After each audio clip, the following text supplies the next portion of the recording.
B-O-R-E-S-H. Or B-E-R-O-S-H, yeah. B-E-R-P-R-O-S-H. Yeah. Good evening. You're on the smoking section with Steve Helfer, and tonight we have a ad hoc guest, Johnny Berosh. Berosh. Koresh, like I'm David Koresh is my dad. My name Berosh, B-E-R-O-S-H. B-E-R-O-S-H. Berosh. Slovak. Both sides of the family are from Slovakia. And are there any other Beroshes around, or are you pretty? They're all in Scranton, Pennsylvania, and Bridgeport, Connecticut. That's where we all landed. You'll find Beroshes all up and down the phone book in both those. After World War I, all the Slovaks came and created Slovak neighborhoods in those two places. But not too many in this area, I don't think, Berosh. No, fortunately, no. I have full free reign of the greater Boston area.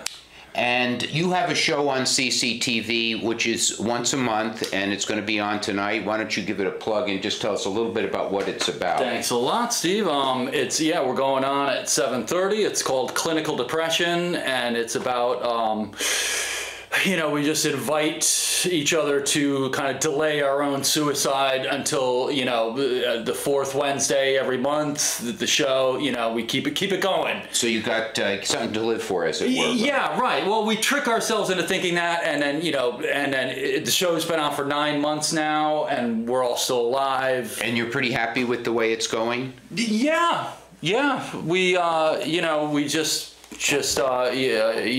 in front of the camera. You get good at just coming up with anything out of your ass to just. Well, why did you decide to do a show on that subject? That's a great question. My wife said, Johnny, there's an opening to do a show down at the, at CCTV, and I was like. She was like, maybe you want to do it on sports, you could do it like on the Patriots and the Red Sox. And I was like, no, I'll just do it on clinical depression. It just popped into my head. I was like, that seems to be, And there is a fellow who at least was on your show a few times. His name is Matt Crook. Yes. Is he no longer a regular guest, or?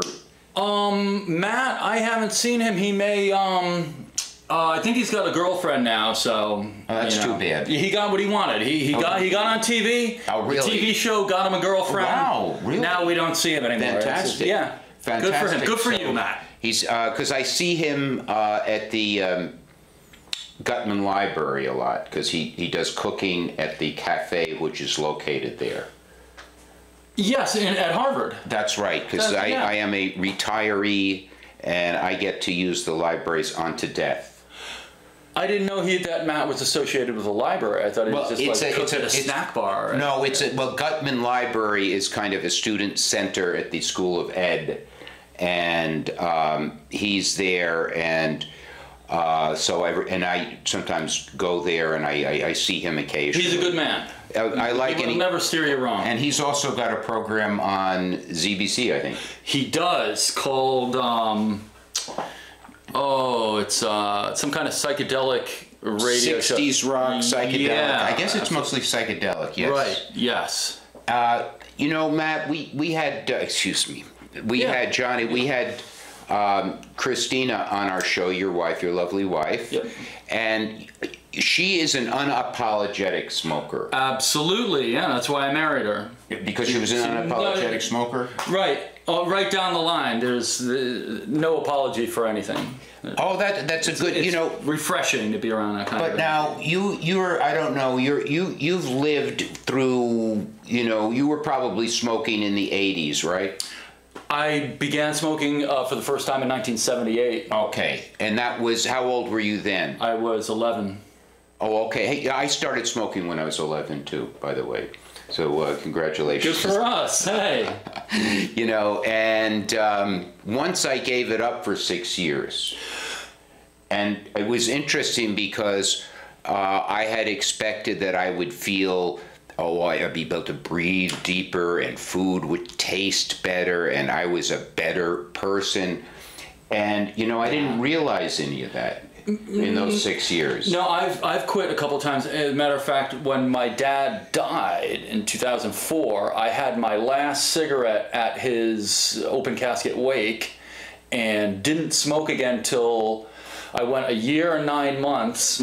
Figured I've given up smoking forever. He didn't die of cigarettes, but and then speaking of Christina, then her long lost adopted the daughter she gave up for adoption came up for a visit, and then she gave up a daughter for adoption, and then I think you have a son. Is that correct? Yeah, we have a son together. Yeah, and he's somewhere. He's in college or something. Jamaica playing music. He's nearby. Oh, that's nice. Playing in the band Daphne, great band.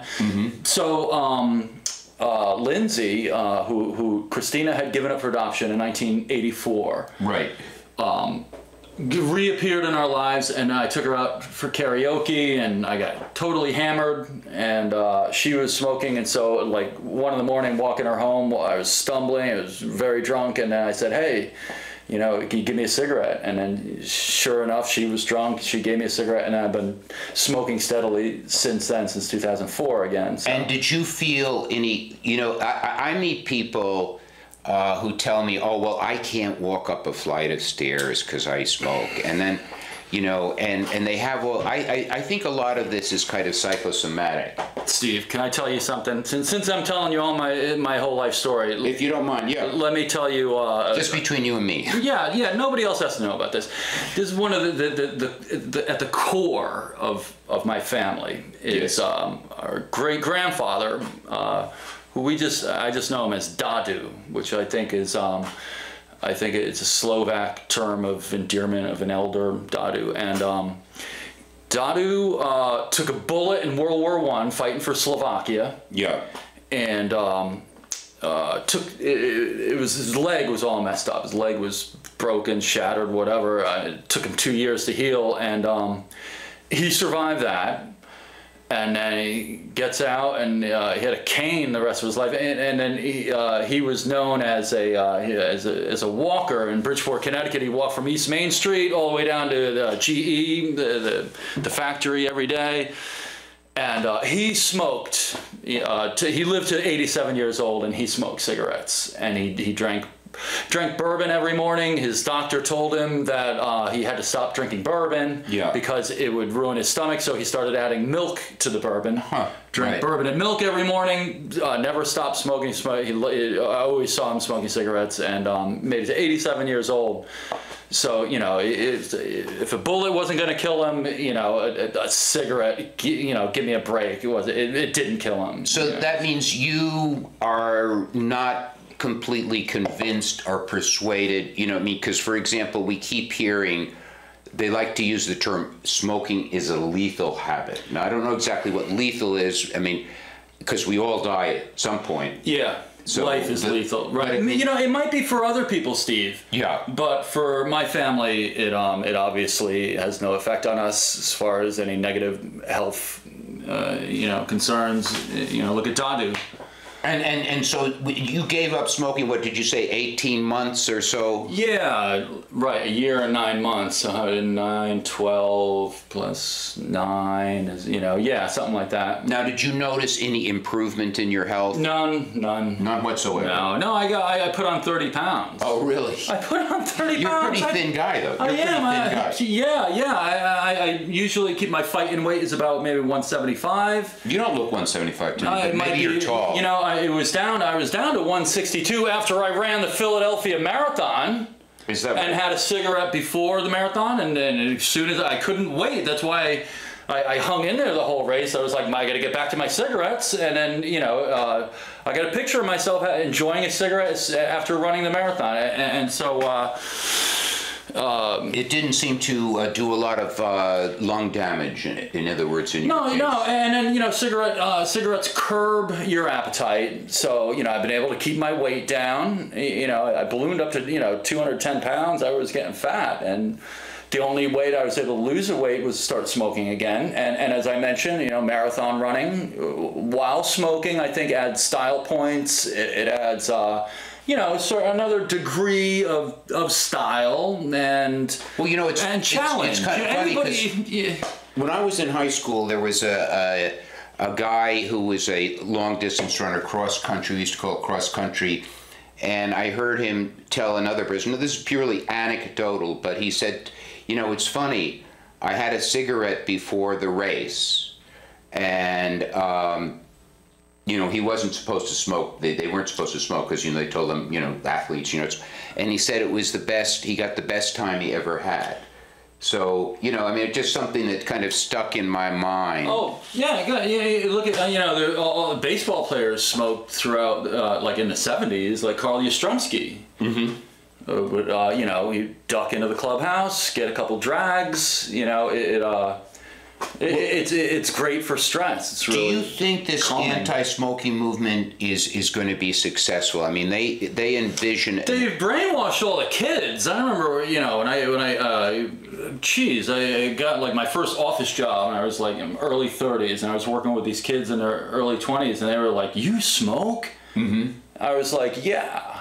And they were just like dumbfounded. And I had never come across that kind of attitude. It was all the, you know, the brainwashing campaign of, you know, smoking. Well, it's been going on now for about, I would say, you know, I'm a little bit older than you, or a lot older than you, so let me just think. I began smoking in 1958, oh, and okay, you in 78, yeah. so we're both 11, so if I do my arithmetics, that means I'm 20 years older than you. All right, something like that. Yeah, I think okay. so, yes. You're not 70, are you? I'm pushing it.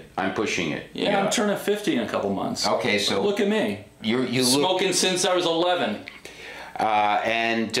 So, but you know, like during Take this, a good look. I'm looking. You look fine to me, and you know. So do you. Well, thank you. I appreciate we're both that. Thin.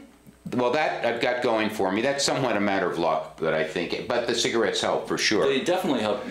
But you know, yeah, and then of course weight is associated with all other kinds of things because, you know, especially when baby boomers add weight and then they add the years, they also you know, puts a lot of heaviness on their joints. It's hard on their heart. Yes. Well, that's what I'm saying. You know, cigarettes kind of they toughen you up a little bit. Like you know, in the marathon, I can't tell you how I held back, and then at about mile 22, 23, I just started sprinting by everybody. I passed hundreds of people at the end. And now, have you ever run the Boston Marathon? No, because you have to qualify. Like I would have to run like 7.5 minute miles in my age group, which is just. Oh right. Do you think you could still do the marathon if you wanted to, though? I mean, you probably have to train a little bit, I guess. Yeah, if I could qualify, I'd have to like really work at it for a while, and then or you could just you could run it if you raise money for charity. Oh dear. And gosh, it's like yeah. $5,000 minimum, I think, and then if you don't raise that money, then you have to still pay it, and you know, in the name of a charity, in order to run the race, and so you know. Well, let me. So I began smoking in 1958, and when I started smoking, I had already heard, and to a large extent, I believed that smoking was very bad for you and was even then. Oh yeah, was associated with lung cancer and that type of even stuff. Back then. Oh yeah, definitely. As an 11-year-old. Because they had all the print ads and TV ads, even marketing. Marlboro was marketed to housewives in maybe the 50s, right? Well, it was marketed just like most products. It was marketed. You know, all of the tobacco ads were on television. That's for sure. When I was a kid, and because I think they've even been banned from a lot of magazines. Well, they've been banned from magazines. Well, strictly speaking, they're not banned. It's a voluntary. I believe it's a voluntary on the part of the tobacco companies because. In the United States, we have a very strong First Amendment, and so pretty much you cannot ban any kind of advertising as long as it is truthful. So, for example, if I simply say, buy Marlboros and enjoy cigarettes, so I'm not, you know, saying. Something that is not truthful. Strictly speaking, on our First Amendment, it's pretty hard to ban it. but I could be wrong about that, but nonetheless, the tobacco companies have been willing to take their ads off the air, just as hard liquor isn't advertised on television. Beer is, but not hard liquor. And that is not, strictly speaking, a ban from the government. Well, I mean, yes. So that's a First Amendment that we have in the United States. The First Amendment protects commercial speech, not to the extent it protects artistic or political speech. So, for example, the Surgeon General can require that cigarette companies put a warning label on their packages, but it would be very hard for the Surgeon General to require them to adopt what is called plain packaging. Are you familiar with plain packaging? Plain packaging, no. In a lot of countries of the world, the cigarettes are allowed only to be sold in very ugly kind of packages, and the package has to be covered with gruesome photos of diseased lungs that are supposedly caused by cigarette smoking. So, for example, if you went to Australia or New Zealand, I think you would see plain packaging. They tried to introduce that here in the United States, but a federal court held that that's going too far. You can't go that far. That's called compelled speech. See, it's reminding me now that back in the mid-'80s, I got a motorcycle and a leather jacket, influenced largely by the Camel Man. Oh, right, yeah. Remember him? Yes, Joe Camel. Yeah, he had a motorcycle, he had the leather jacket. Mm-hmm. I think I might have bought a pack of Camels once in a while, but he was, he was a great example of, an individual who was unafraid, very, just an individual. Joe Camel, yes. Yeah. I'm not sure, he was... He played pool a lot, too, I think. Yes, he played pool, he had like long curly hair and stuff. And never he had a big smiled. nose like a camel, yes. He did, yeah. Well, he was a camel, basically. Yeah. That's right. Well, that was the cartoon came later. Yeah. And the cartoon had a very kind of like So I don't genitalic kind of. Well, I mean, that's face. what people say. I don't know. I mean, this kind of. It struck me immediately. It Is looked that right? like Okay. All male right. genitalia, Right. Like as the camel's face. Yes. It's subliminal advertising. So he influenced you? Not the cartoon with the male genitalia face, but the guy, the actual living person who was, who rode the motorcycle and there was an advertisement on television or something? There was a total ad campaign for years, from probably mid-'70s and mid-'80s, of look it up on the Googles, a guy for Camel cigarettes. And he was a normal-looking person. He wasn't. Yes, yeah. He kind of rivaled the Marlboro Man. The Marlboro Man was kind of like a timeless kind of cowboy ranch kind of guy. Right. But the Camel guy was more like current, up-to-date, rode a motorcycle. Right. Not quite urban. He was never seen in an urban setting, but he was always, riding his motorcycle, like, maybe in Wyoming, maybe in it was. You can never tell where he was. That was part of the mystery. But he was always alone. I missed that campaign. He was great, and it was a wonderful influence on me. And it was. Have you ever seen in your lifetime? So let's say you began smoking in 1978. Mm-hmm. Have you ever seen in your lifetime, to your recollection, of course, any ad run by the cigarette companies which said that cigarettes were good for you? That you remember? Well, no, not in my. Well, probably I think the menthol cigarettes, Newports, was always kind of very sociable, very social. Guys and girls in their 20s partying, having fun, doing stuff at the beach, at the club, like similar to beer ads, or similar to automobile ads, or similar to. Vacuum ads. They show a woman with a vacuum cleaner in a happy family circumstance. Right, security. It's if you're going to advertise a product, you put it into a desirable milieu. You don't, you don't put it into a mental hospital and people are getting true. ECT. Right. You show an example of an integrated, successful, happy person using the product. It's just like CCTV. Yeah. CCTV, when they do some kind of promotion, you always see all these smiling faces of a very diverse group of people. Right. You don't see like a bunch of depressed. No, you don't see middle-aged guys who are, you know. Our elderly guys, you know. Right. No. They get the kids, smiling kids. So I'm saying, I mean, but I'm asking you, if you ever seen in your lifetime, oh, we've got a phone call. Hey. Now, we could be a crank call. Right? Probably. Most of my friends are cranks anyway, so let's go. Oh, I forgot again. Here we go. Here we got a phone call. How does that work now? You click that? It's very technologically challenging. You're on the smoking section. That's all it takes. You just click that button. Hi, Steve. Yes, how are you? Good, good. This is my friend Jimmy. I had the procedures done, like for my knee, because mechanism, after a total knee replacement came loose, and they did like, they took a quarter of a cup of blood out of me. That's not a lot. Doesn't sound like it, right? Some kind of nuclear stuff in the blood, and then they re-injected it hours later back into my body. And the next day, I had bone marrow. I'm not complaining. It had to be done. Okay. You know, it's a very good hospital. Yeah. But, that's a good attitude, Jimmy. After that, they did the imagery. Yeah, what do you call that, MRI? Stuff like that, make sure there's not an infection. Yeah. So they did all that. Then they said they had to add even more. So they injected it directly into my vein. Right. So I have to admit, all the procedures are worse than smoking, Steve. Well, thank you. I have to, because I was sick for like 4 days.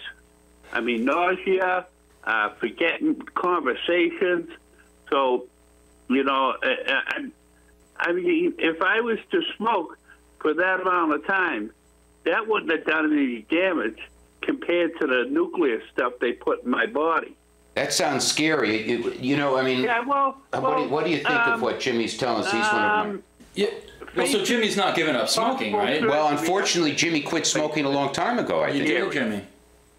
You know? Jimmy, did you quit smoking a long time ago? But I'm not saying they did a bad job. No, I understand. Or anything like that. I understand perfectly. And I couldn't refuse the stuff because it had to show up in my body. That's why they injected it. Right. So it would show up on the MRI. But like I said, I feel that all that stuff was worse than smoking. Thank you, Jimmy. We're going to take that and run with it a little bit. He's a good man. He was, you know, he's had all these medical procedures, but most people don't realize that, you know, going to hospital is a very dangerous thing. Oh God, yes. I mean, you have to go. I mean, you have to go sometimes. No, you don't. The Slovaks don't go to the doctor. Well, what happens if you know, your knee is so hurt? Like Jimmy's was probably having a problem with his knee, and they gave him a knee replacement and all that. Yeah, you know, right. I guess there could be, you know, definitely to be avoided. If at all, almost at all costs. You know, we're running out of time. I'm going to have one last question I want you to run with, and that is, you know, since 1958, when people could smoke and they could relax, I don't think, you know, I think our society's lost something over these last years. You know, just relaxing. We could be sitting smoking. There could be clouds of smoke around here. Right. Yeah. What do you think? Yeah. I mean, I immediately think of Humphrey Bogart, the great, embodies the spirit of you know, American kind of masculinity, if you will, and you envision him with a cigarette. He was take his time, you know, take a little time out, contemplate things, have a cigarette. You know, it's... Johnny, let's say goodnight. Thanks for